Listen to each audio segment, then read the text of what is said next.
तो मैं ना फिलहाल एक बहुत ही खूबसूरत जगह पर आ चुका हूँ और ये जगह किसी भी तारीफ की मोहताज नहीं है।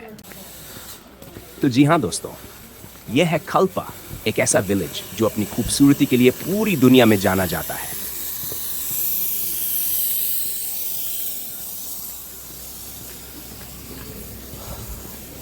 यहाँ तक पहुँचने का रास्ता जरूर थोड़ा मुश्किल है, खड़ी चढ़ाइयाँ, घुमावदार सड़कें, लेकिन दोस्तों जैसे जैसे आप ऊपर बढ़ते जाते हो वैसे वैसे यहाँ के नज़ारे और भी खूबसूरत होते जाते हैं।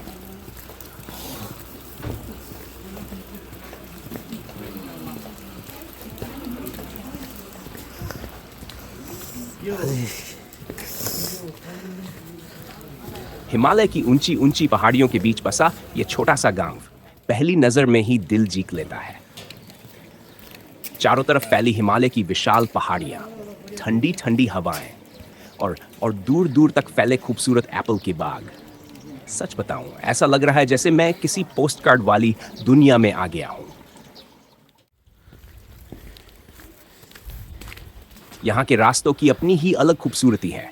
रास्ते के दोनों तरफ आपको छोटी छोटी दुकानें देखने को मिल जाएंगी, जहां पर आप ब्रेकफास्ट, लंच या फिर सफर के लिए जरूरी सामान आराम से ले सकते हो। और सबसे खास बात, यहाँ का माहौल इतना शांत और सुकून भरा है कि शहरों की सारी टेंशन अपने आप भूल जाती है। फिलहाल मुझे आगे बढ़ना है, कल्पा को अच्छे से एक्सप्लोर करना है और देखना है कि आखिर इस विलेज को इतना खास क्यों कहा जाता है।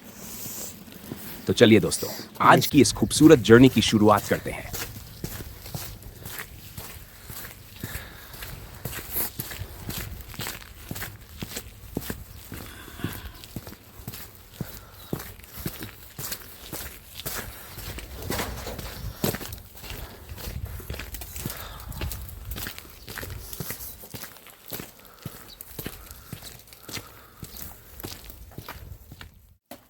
हेलो, आप यहीं क्यों?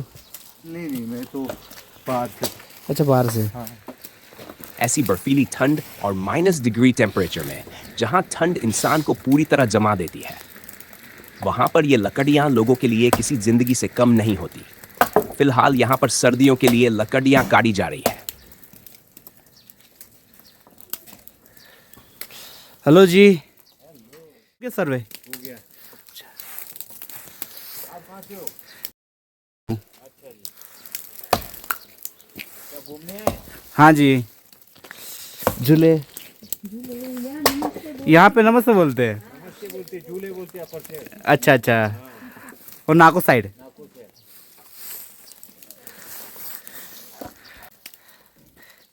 नमस्ते और जय श्री राम। ओम नमः शिवाय। भगवान देवी देवता को माना जाता है यहाँ। हाँ जी, हाँ जी, हाँ जी। घूमिए। सामने कैलाश है ना। कल्पा जैसे पहाड़ी इलाकों में विंटर सीजन काफी कठिन होता है। चारों तरफ बर्फ, ठंडी हवाएं और कई बार टेम्परेचर 0 से भी नीचे चला जाता है। ऐसे में यही लकड़ियां घरों को गर्म रखने, खाना बनाने और ठंड से बचने का सबसे बड़ा सहारा बनती है। पहाड़ों की जिंदगी बाहर से जितनी खूबसूरत दिखती है, असल में उतनी ही मेहनत भरी भी होती है।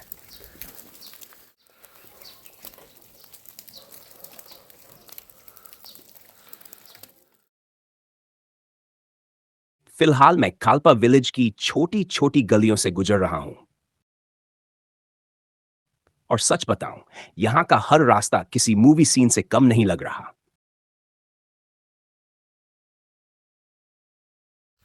इन पतली गलियों के बीच बहता हुआ ये बर्फ का पानी पूरा माहौल और भी ज्यादा खूबसूरत बना रहा है।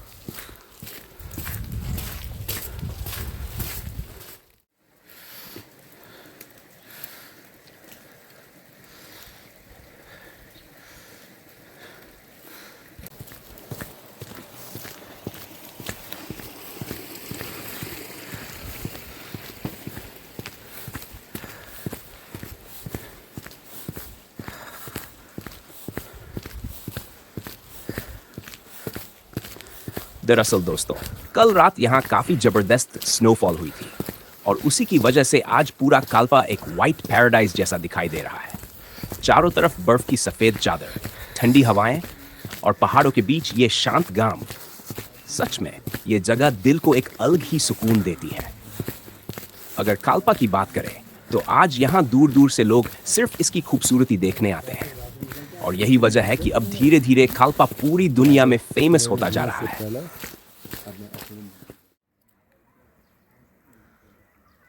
फिलहाल आप सामने जो ये खूबसूरत घर देख रहे हो, ये गांव के लोकल मकान हैं। लकड़ी और पत्थरों से बने ये ट्रेडिशनल हाउसेस काल्पा की खूबसूरती में चार चांद लगा देते हैं। और दोस्तों, यहाँ आसपास जहां तक नजर जाती है आपको एप्पल की बाग दिखाई देंगे। फिलहाल अभी यहाँ विंटर सीजन चल रहा है, इसलिए पेड़ पूरी तरह शांत दिखाई दे रहे हैं। लेकिन जैसे ही स्प्रिंग सीजन शुरू होगा, इन पेड़ों पर लाल और गुलाबी रंग के खूबसूरत फूल खिलने लगेंगे, और कुछ ही दिनों बाद पूरा काल्पा सफेद फूलों से भर जाएगा। सच में दोस्तों, उस समय यहाँ का नज़ारा किसी स्वर्ग से कम नहीं लगता। फिर धीरे धीरे यही फूल जून और जुलाई तक जूसी एप्पल्स में बदल जाते हैं, और तभी शुरू होती है काल्पा की असली रौनक।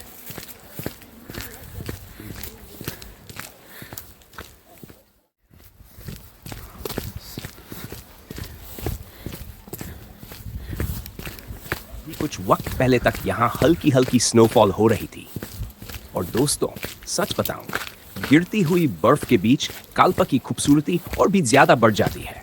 चारों तरफ सफेद बर्फ, ठंडी हवाएं और पहाड़ों के बीच ये शांत माहौल, ऐसा लग रहा है जैसे पूरा विलेज किसी फेरी टेल का हिस्सा हो। अगर आप यहाँ रुकने का प्लान बना रहे हो तो काल्पा में आपको काफी अच्छे होम स्टेज और होटल्स देखने को मिल जाएंगे,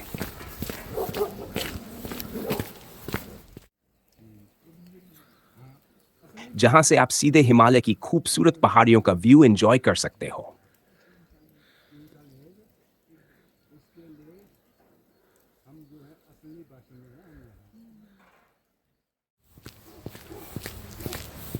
यहाँ कई कोजी कैफेज और छोटे रेस्टोरेंट्स भी मौजूद हैं, जहां आप आराम से लंच या डिनर कर सकते हो।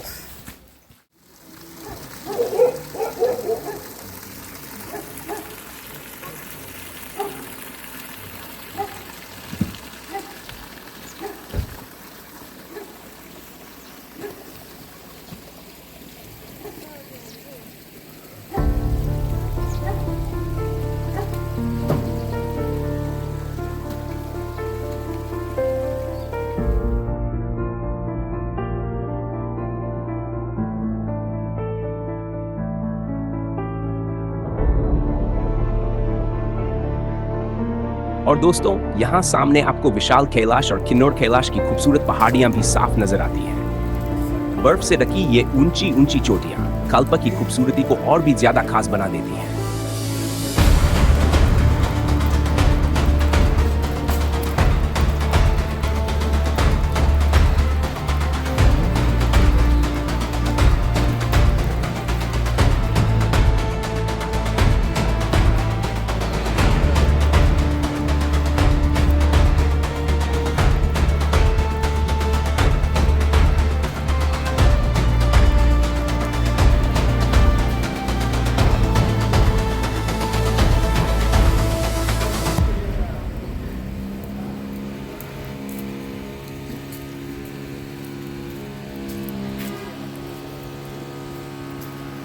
फिलहाल यहाँ थोड़ा नॉइज ज्यादा सुनाई दे रहा है, शायद आसपास कहीं कंस्ट्रक्शन का काम चल रहा है।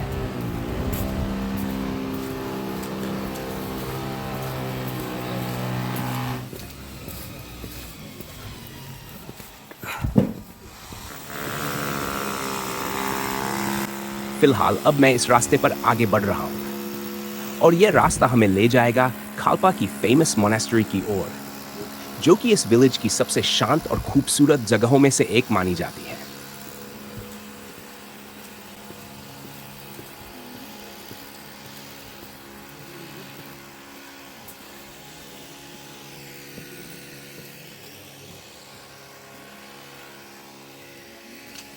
और ये देखिए, यहाँ के कुछ लोकल डॉगी भी आराम से घूमते हुए नजर आ रहे हैं। पहाड़ी गांवों में ऐसे फ्रेंडली डॉग्स आपको लगभग हर जगह देखने को मिल जाते हैं।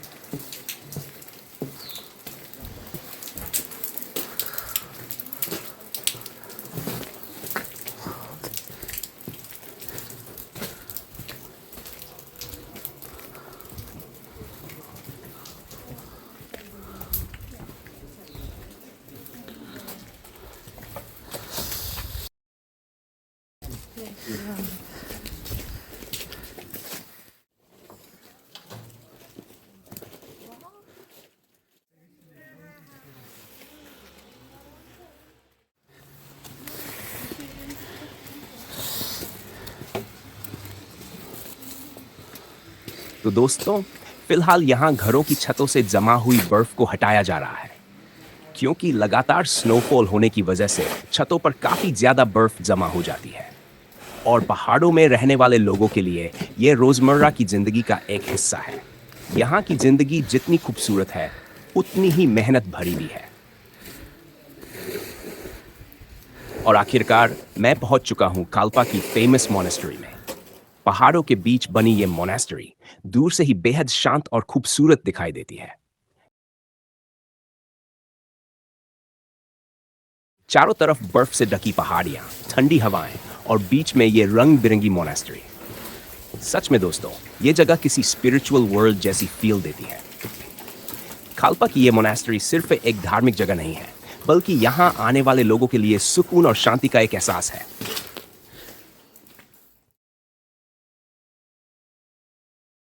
जैसे ही आप इसके अंदर कदम रखते हो, वैसे ही बाहर की सारी भागदौड़, सारा शोर, सब कुछ पीछे छूट जाता है। यहां चारों तरफ लगे कलरफुल प्रेयर फ्लैग्स हवा के साथ लहराते हुए बेहद खूबसूरत लग रहे हैं। ऐसा माना जाता है कि जब हवा इन प्रेयर फ्लैग्स को छूकर गुजरती है, तो इनके साथ पॉजिटिविटी और प्रेयर्स भी चारों तरफ फैलती है। यहां का शांत माहौल, धीमी धीमी घंटियों की आवाज और मंत्रों की गूंज दिल और दिमाग दोनों को एक अलग ही शांति महसूस कराती है।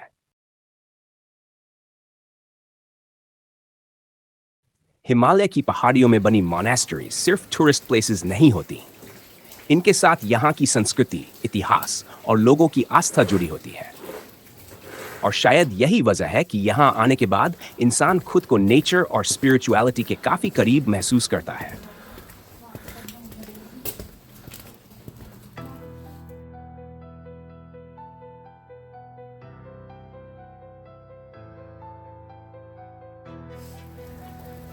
और दोस्तों, काल्पा की इस खूबसूरत मोनेस्ट्री के बिल्कुल पास मौजूद है एक बेहद प्राचीन और रहस्यमय मंदिर, जिसका नाम है नारायण नागनी टेम्पल।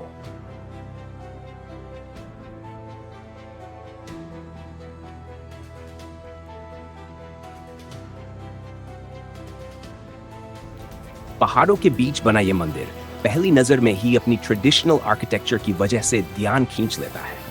लकड़ी और पत्थरों से बना यह खूबसूरत मंदिर हिमाचल की पुरानी संस्कृति और कला का एक शानदार उदाहरण है। जैसे ही मैं मंदिर के पास पहुंचा, वैसे ही यहाँ का शांत और स्पिरिचुअल माहौल महसूस होने लगा। चारों तरफ ठंडी हवाएं, ऊंचे देवदार के पेड़ और बीच में खड़ा ये एंशिएंट टेम्पल।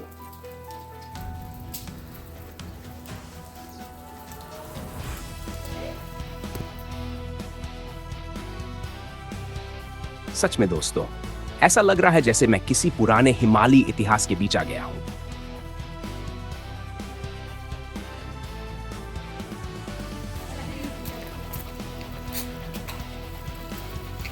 यह मंदिर भगवान नारायण और देवी नागनी को समर्पित माना जाता है और यहाँ के लोकल लोगों के लिए यह मंदिर सिर्फ पूजा की जगह नहीं, बल्कि उनकी आस्था और संस्कृति का एक बहुत बड़ा हिस्सा है।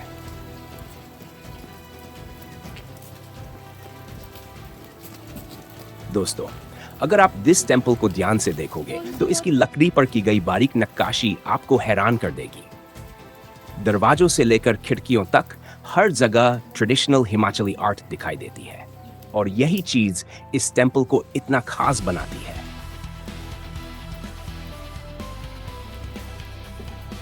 चारों तरफ शांति, हल्की ठंडी हवा और मंदिर के आसपास फैला सुकून, यह सब मिलकर इस जगह को और भी मैजिकल बना देते हैं।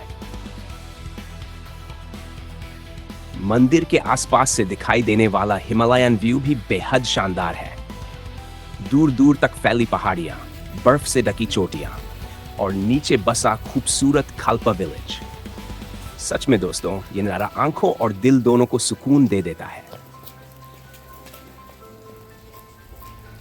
ऐसा कहा जाता है कि यह मंदिर कई 100 साल पुराना है और आज भी यहाँ की पुरानी ट्रेडिशंस और रिचुअल्स उसी तरह निभाए जाते हैं। यही वजह है कि यहाँ आने के बाद आपको एक अलग ही पॉजिटिव एनर्जी महसूस होती है। और दोस्तों, स्नोफॉल के दौरान इस टेम्पल की खूबसूरती कई गुना बढ़ जाती है। सफेद बर्फ के बीच बना ये वुडन टेम्पल किसी पोस्ट कार्ड जैसा दिखाई देता है।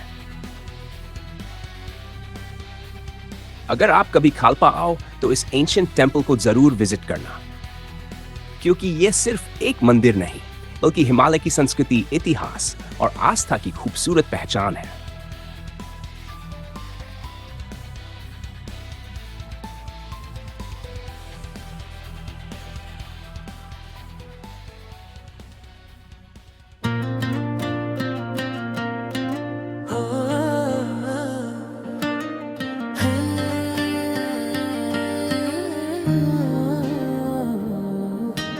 हवा धीमे बोले पर्वत सुनते रहे, कदम आपू चले मन आपू थमे। वाओ प्लेसेस विद सागर, सफर आपू बने।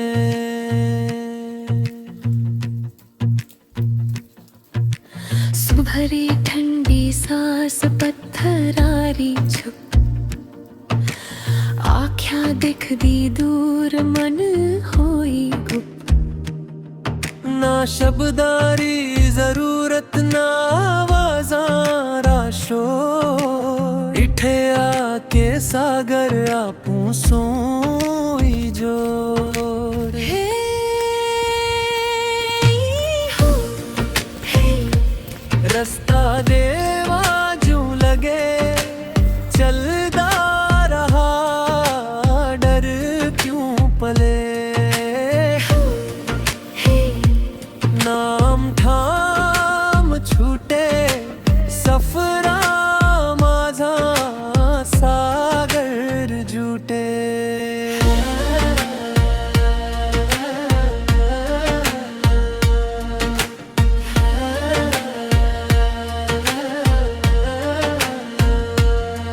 हवा माथा छुवे सूरज आँख में बैठे, वक्त री धार इठे धीरे बहते।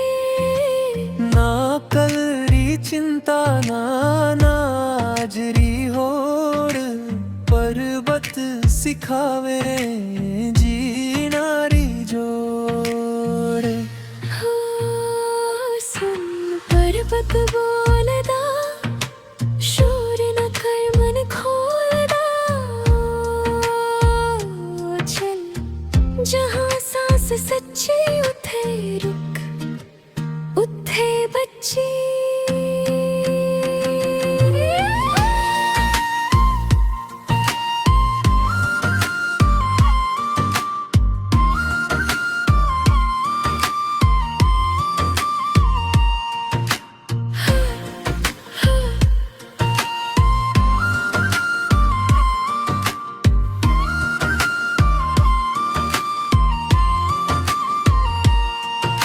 मिट्टी री खुशबू पगड़न लीचा, हर मोड़ा लिफ्या मन रा सवाल।